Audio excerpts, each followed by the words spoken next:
Queridos amigos que ven los videos de Verum Política, en esta ocasión queremos dar respuesta o refutar, tal vez porque no se entiende mucho, la intención de Mauricio José Schwartz cuando hizo su video. I believe I can fly.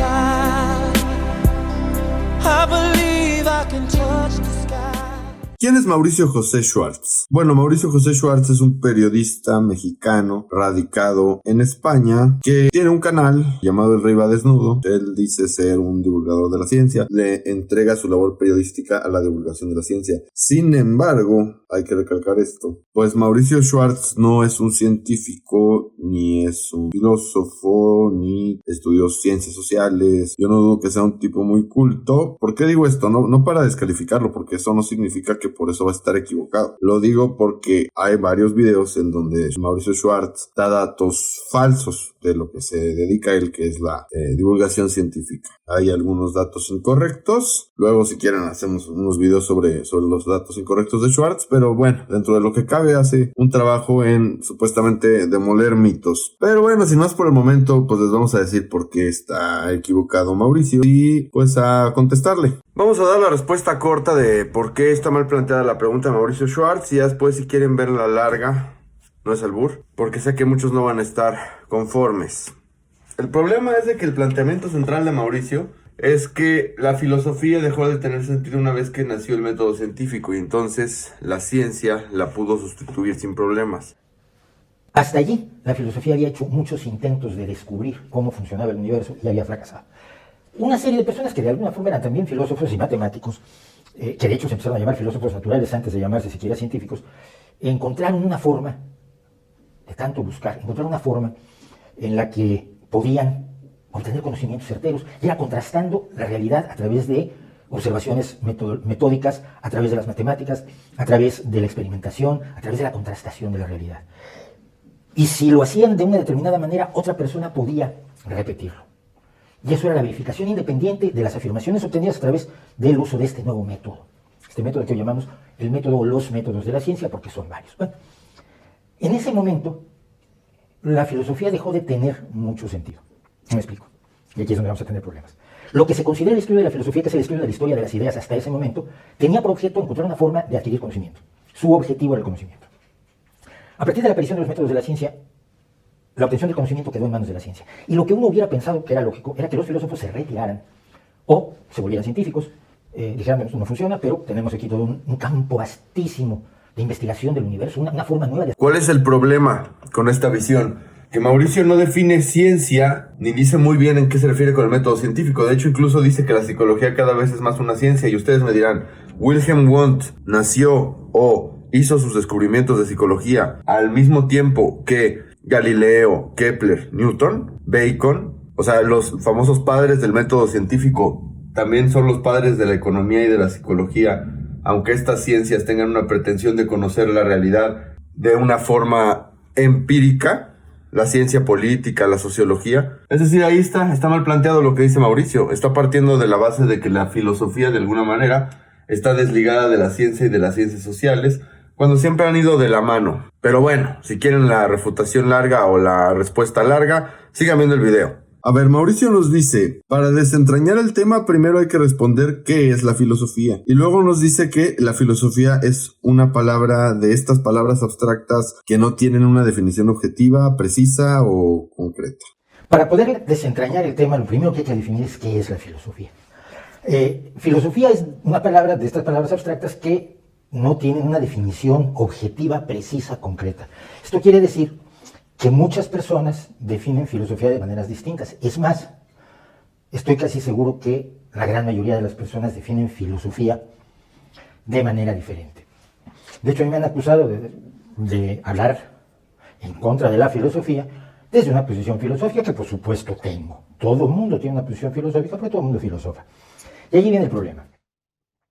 Hay una definición de filosofía que significa la reflexión acerca de la realidad, la creación o el diseño de preguntas que nos permitan avanzar en el camino. Pero es así, digo, hay muchas palabras que no tienen una definición precisa, objetiva, concreta, y eso no significa que no se les pueda definir. O sea, hay diccionarios especializados para definir lo que es la explotación, la alienación, el liberalismo, ¿no? O sea, no porque cada quien tenga una idea de qué es el liberalismo significa que no se pueda definir. A eso voy, o sea, desde ahí está empezando mal. Y pues vamos a definir vamos a dar las definiciones apropiadas de filosofía. Quiero invitarlos, por cierto, a que lean el blog de Daniel Galarza Santiago. Algunos de los argumentos que voy a exponer aquí los tomé de él porque tiene mucha claridad en sus conceptos y además porque quiero recomendar ese blog de pensamiento escéptico, el cual es muy bueno. Bueno, sin más por el momento, continuemos.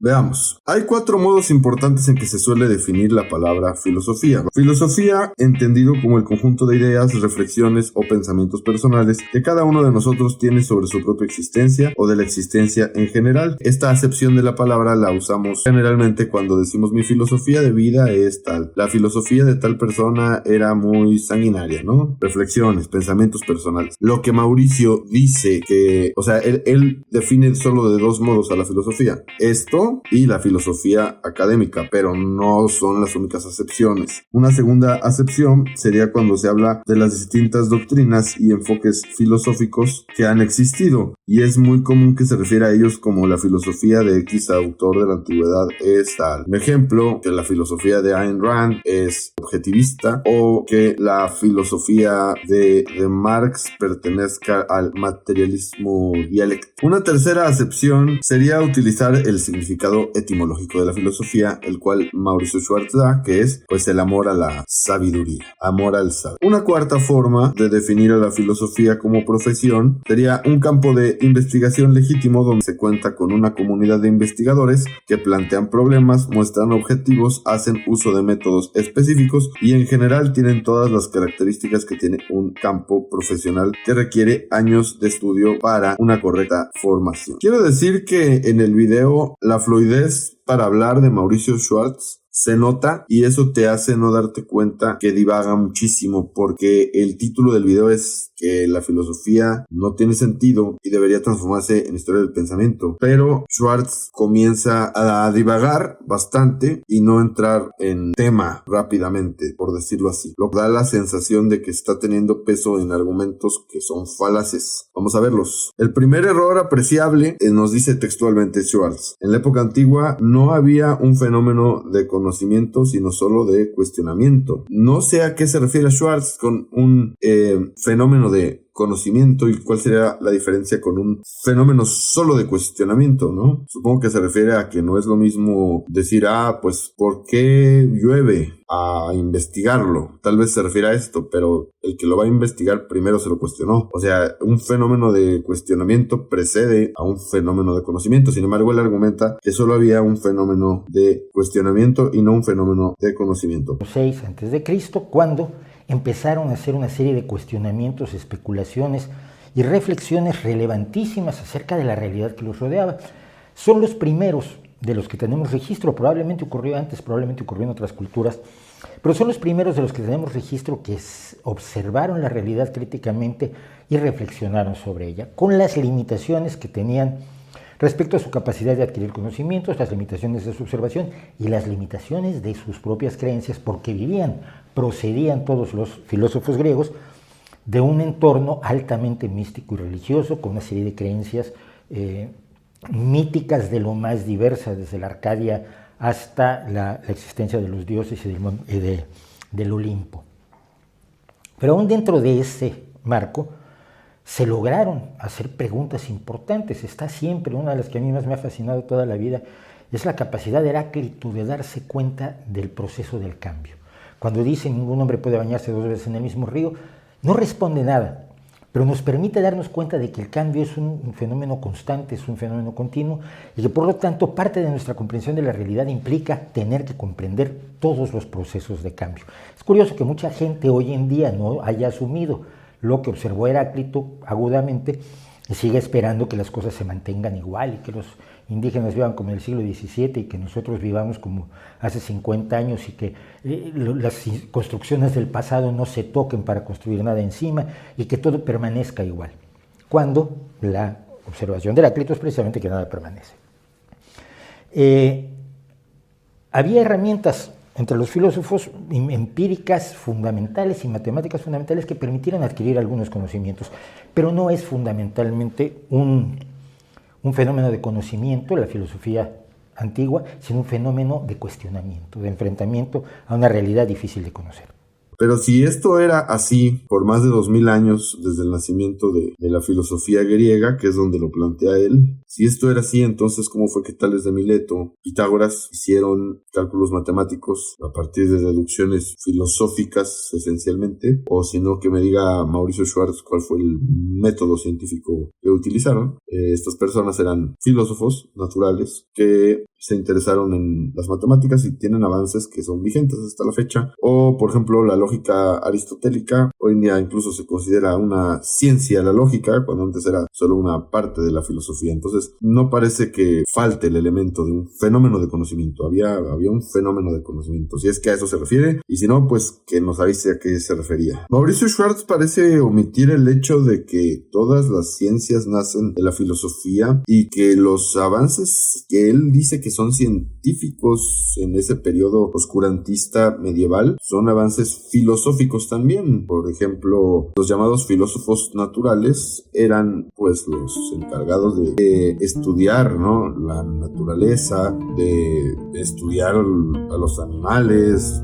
Y pues ya que decir, por ejemplo, de los escolásticos o de los pitagóricos, que yo no creo que nadie vaya a cuestionar el caso de los pitagóricos, sus grandes influencias para la ciencia. Y ni qué decir de los escolásticos, que en realidad fueron, ya sabrán quienes les guste la economía, de cierta manera precursores de la economía. Todo esto se los digo porque Mauricio Schwartz no niega que la economía, la psicología, la antropología, la sociología, la historia sean ciencias o disciplinas que vale la pena conservar. Sin embargo, me parece muy irónico que quiera desaparecer la filosofía, como si no hubiera una filosofía de la economía, una filosofía de la psicología. Él mismo dice que supuestamente la psicología ya se está convirtiendo en una ciencia porque ya se está aplicando el método científico. Bueno, ¿cómo aplicas el método científico a una ciencia social? Necesitas epistemología. ¿Y qué es la epistemología? Pues es una rama de la filosofía. ¿Cómo sabes que una política pública va a tener mejores resultados que otra evaluando? ¿Cómo? Con el método científico. ¿Pero con cuál método científico? ¿Lo vas a evaluar como lo hacen en la medicina? Evidentemente que no. Se tienen que dar metodologías exclusivas de las ciencias sociales para explicar fenómenos como la depresión, el alcoholismo, la delincuencia, las políticas públicas que funcionan o no, las mejores maneras de fiscalizar las empresas. Cualquier economista se mete a esos temas que son importantes y es importante tener una respuesta científica lo más cercana a la realidad posible para mejorar en todas esas áreas. Evidentemente que esto solo se puede mejorar con epistemologías de mayor calidad que vayan superando a las anteriores. Mauricio nos dice que curiosamente se llegó al método científico.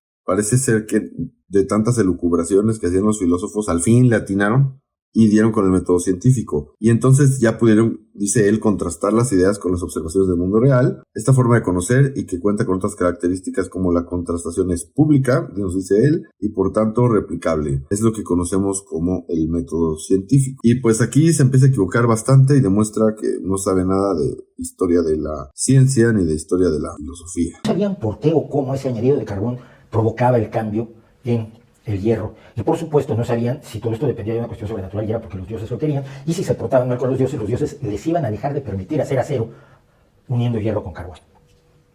Así que los conocimientos empíricos que se fueron creando a lo largo de la historia en los siguientes siglos siguieron teniendo esa deficiencia, el estar enormemente limitados en cuanto a sabes que algo funciona pero no sabes por qué funciona. Mientras la filosofía intentaba distintas formas de aproximarse al conocimiento. Hasta allí la filosofía había hecho muchos intentos de descubrir cómo funcionaba el universo y había fracasado. Una serie de personas que de alguna forma eran también filósofos y matemáticos encontraron una forma, de tanto buscar, encontraron una forma en la que podían obtener conocimientos certeros y era contrastando la realidad a través de observaciones metódicas, a través de las matemáticas, a través de la experimentación, a través de la contrastación de la realidad. Y si lo hacían de una determinada manera, otra persona podía repetirlo. Y eso era la verificación independiente de las afirmaciones obtenidas a través del uso de este nuevo método. Vamos a ver. Las características del método científico se conocían ya tiempo atrás, pues ya desde los siglos XII y XIII, diversos pensadores como Roger Bacon, Juan Duns Scoto, Guillermo de Ockham y también agregaría yo ahí evidentemente a los escolásticos. Un ejemplo de problemas que se planteaban Bacon, Ockham, pues sería cómo la generación de calor por parte del Sol debía ser contrastado con los datos de los que se disponían y de verse falsada la propuesta tenía que ser descartada. Aquí podemos ver un protométodo científico que ya en algún momento Galileo Galilei utilizó igual esa metodología sin que se les hubiera entregado el método científico a las personas. Es decir, se fue construyendo con base en reflexión, en lógica, con base en experimentación, sí, pero en nociología, con base en filosofar. Veamos, hoy en día reconocemos como autores del método científico a Francis Bacon, René Descartes y Galileo, y a los creadores de la revolución científica, a Nicolás Copérnico, Kepler, Isaac Newton. Y pues Schwartz considera que en ese momento los filósofos se debieron haber retirado del mapa y elegir una ciencia, es decir, ya, digamos, dejar de especular cosas y dedicarse a la química, la biología, la física. Pero volvemos a lo mismo, ¿acaso todas las ciencias nacieron en la misma época? ¿Acaso la economía apareció nuevamente de la nada con la revolución científica? ¿Acaso la psicología apareció en ese momento? Schwartz nos dice que los filósofos desde aquel entonces se han dedicado a especular cosas como ¿qué es la libertad? ¿Qué es el yo? E incluso nos argumenta que esas palabras no tienen una definición como tal, al igual que la filosofía. Pero a ver, por ejemplo, un economista, Adam Smith, padre de la economía, era un filósofo y él se refería a algo cuando estaba diciendo en el libro La riqueza de las naciones todos sus argumentos económicos. Es decir, no son simples especulaciones inútiles, pues la economía es una ciencia que ha avanzado bastante, se saben controlar inflaciones, como toda ciencia tiene fallos epistemológicos que se tienen que resolver con más epistemología. O sea, pareciera que Schwartz exige que ciertas ciencias tengan mayor epistemología. Pareciera que es la exigencia detrás. O sea, no entiendo por qué lo que quiere es convertirlo en historia de las ideas. Irónicamente, Schwartz piensa que la libertad y el yo son problemas abstractos y abstrusos. Pero ¿cómo considera que son entonces los problemas como el de establecer los mecanismos neurobiológicos de las funciones mentales, el demostrar que el gravitón tiene existencia física o la más reciente solución propuesta para la hipótesis de Riemann? Veamos algunos ejemplos en donde se combina la investigación científica con la investigación filosófica, que de hecho existen problemas filosóficos científicos, imposibles de abordar si solo asumimos uno o lo otro. Algunos ejemplos de esto son: ¿qué es la materia? ¿Qué es el espacio y el tiempo? ¿Qué es la vida? ¿Cuándo comienza la vida? ¿Qué es la mente? ¿Qué es una ley y una teoría? ¿Qué es la ciencia y cómo se diferencia de otros campos que la imitan? ¿Cómo saber si el psicoanálisis es científico? ¿Cómo saber si la psicología evolucionista es científica? ¿Cómo saber si el marxismo es científico? ¿Si el conductismo es científico? Entonces, ¿cuál sería la epistemología correcta para la economía, para la ciencia política? ¿Qué no son filosofías económicas? Las filosofías de Hayek, las filosofías Keynes mismo, en Marx, Hegel, que influenció a Marx, en Weber, que no han sido filosofías que después se han trasladado al terreno de la ciencia económica o de la ciencia sociológica con las limitaciones que tenga, y no es precisamente a raíz o a partir de una epistemología cada vez mejor elaborada que dichas disciplinas van a avanzar, como él mismo sostiene en su video, en donde dice que puede darte 10 aportaciones de la historia, 10 aportaciones de la literatura, 10 aportaciones de lo que tú le digas, pero de filosofía nada. Yo he sentido que la disciplina profesional de la filosofía, que la labor profesional de la filosofía, que el esfuerzo académico de la filosofía es una pérdida de tiempo a estas alturas y desde hace tiempo.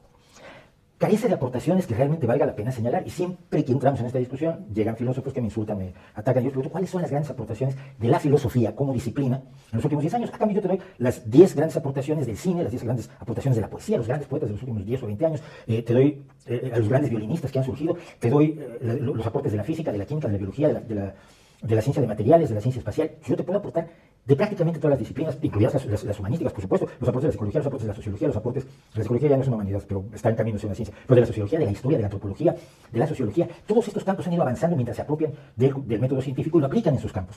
Todos han tenido aportaciones importantes en los últimos 10 años. ¿Cuáles son las grandes aportaciones de la filosofía? Yo creo que la filosofía académica no debería existir. Cuando Bertrand Russell, que fue un gran filósofo, pero antes que eso era un matemático, le preguntaron para qué servía la filosofía, y decía que era para hacer preguntas. Porque se nos vende la filosofía como algo respetable, a los filósofos como personas que piensan mejor que nosotros. Y mire, yo conozco a varios y le puedo decir, me han dicho en muchas ocasiones, la filosofía es necesaria para enseñar pensamiento crítico. Pues mira, la mayor parte de la filosofía que yo conocí no me enseñó pensamiento crítico. Bertrand Russell lo hizo, pero como vuelvo a decir, primero era matemático. Pero la gran mayoría de los filósofos no te enseñan pensamiento crítico porque no te enseñan a dudar de ellos mismos. Simplemente te presentan sus grandes ocurrencias como realidades, sea Kant, sea Hegel, sea Marx, sea Cioran, sea quien sea. Están allí para decirnos cuál es la verdad, pero no para demostrarlo. Están allí para convencernos, no para ponernos a pensar. Ciertamente hace falta enseñar pensamiento crítico en las escuelas, estoy completamente de acuerdo. Cuando a mí me enseñaron distintas filosofías, todo el mundo pretendía tener la verdad. Costó trabajo descubrir que nadie en la filosofía tenía la verdad, y que el cuestionamiento continuo, ese que promovían algunos como Bertrand Russell, lo que acaba haciendo es demoler a todos los filósofos, incluso a los que tienen 20 y pocos años y están saliendo de las facultades. Están saliendo de las facultades a ser profesores de filosofía. Ese es el otro punto en el que quiero incidir. Cuando yo he dicho que la filosofía la encuentro como una disciplina académica inservible en este momento, o esencialmente inservible o fácilmente prescindible, debemos enseñar filosofía, debemos enseñar lógica, pero la lógica hace mucho tiempo partió.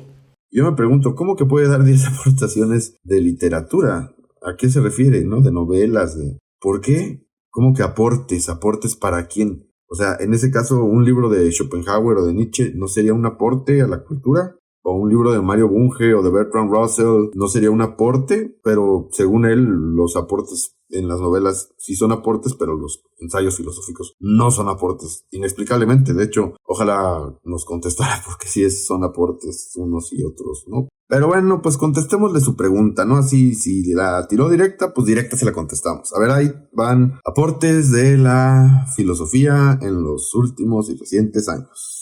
Voy a poner solo algunos ejemplos, no soy filósofo ni soy experto, pero pondré unos ejemplos. Los programas de investigación de Lakatos, la gramática generativa de Noam Chomsky, el emergentismo del físico y filósofo Mario Bunge, el problema de la explicación causal, el rechazo del reduccionismo epistemológico, las paradojas de la democracia como el dilema discursivo y el programa de Arrow, la descalificación de la corriente austríaca como teoría en la economía, entre muchos otros. Mauricio Schwartz podría contestar que estos no son verdaderos avances porque más adelante puede ser que alguien los refute. Más adelante puede llegar alguien que diga, no, el emergentismo de Mario Bunge está equivocado. Pero que no funciona así en todas las ciencias, que no en la economía, porque el economista anterior estaba equivocado, se adoptaron nuevos, que no después de la Gran Depresión se cambió a un paradigma keynesiano. Eso significa que la economía no sirve para nada porque se someten a prueba y error, hipótesis, igual que sucede en la filosofía. O, por ejemplo, cuando se comparan las terapias con los antidepresivos en las investigaciones de psicología y psiquiatría y se refutara que cierta teoría psicológica no explique la personalidad de la mejor manera, no sería un avance científico. No se producen así todos los avances científicos, incluyendo el de la física, incluyendo a la química, incluyendo a la biología, la medicina, en donde cada vez se sabe más, cada vez el conocimiento se va apilando, refutando lo anterior, complementando lo anterior. Así funciona la filosofía y así funciona la ciencia también, refutando lo anterior, refutando las partes negativas, porque toda ciencia que se respete va a decir, ¿sabes qué? O sea, esto sí es verdad, pero esto no es completamente cierto o es indemostrable. Se le van a hacer críticas al modelo. Por algo ha cambiado tanto la idea que tenemos de la membrana celular en los últimos años, como decía anteriormente. Y bueno, lo mejor para el final, lo que no me quedó claro es, según él, por qué la carrera Historia del Pensamiento sí generaría aportes. Si según él la filosofía es estéril y es estar divagando un poco así, diciendo mucho sin decir nada, un poco lo que hace en su video. Si según él en eso consiste la filosofía, pues la historia del pensamiento, ¿qué tipo de aportes podría dar que no diera historia o ciencia política? No entiendo, o sea, por qué quiere meter historia del pensamiento? Esa parte no me quedó claro. Ojalá contestes, Mauricio. Bueno, ojalá se te hayan respondido algunas de las dudas que tenías. Y pues estamos para servirte. Pero yo digo, ¿por qué planteaste el debate en YouTube? Se me ocurre que para que te contestara algún youtuber, porque pues la mayoría de los filósofos, o no sé, Gustavo Romero, por ejemplo, que tal vez te pudiera contestar mucho más elocuentemente que yo, pues no los buscaste a ellos, ¿verdad? Para hacer un debate o para hacer un intercambio de ideas. Solo lanzaste la idea y yo no creo que esperaras que te contestaran en la caja de comentarios, es absurdo. Pero bueno, afortunadamente te hicimos este video y pues esperamos que se te hayan quitado las dudas, que ya estés más claro, ¿no? Que tu pregunta estuvo mal planteada, hiciste muchas aseveraciones falsas y planteaste muchos falsos dilemas y bueno, ya habías dicho que te iban a tachar de ignorante, pero pues ¿qué quieres que te diga, hermano? Tú tachas de ignorantes a todos los que discrepan contigo, o sea, todos tenemos el derecho de tachar de ignorante aquí. Así lo consideramos. No te victimices. ¿A cuántas personas tienes bloqueadas porque te refutan y todavía victimizándote? Me dicen ignorante. Pero bueno, contáctanos en la caja de comentarios si te quedaron dudas y con mucho gusto te contestamos. Hasta luego.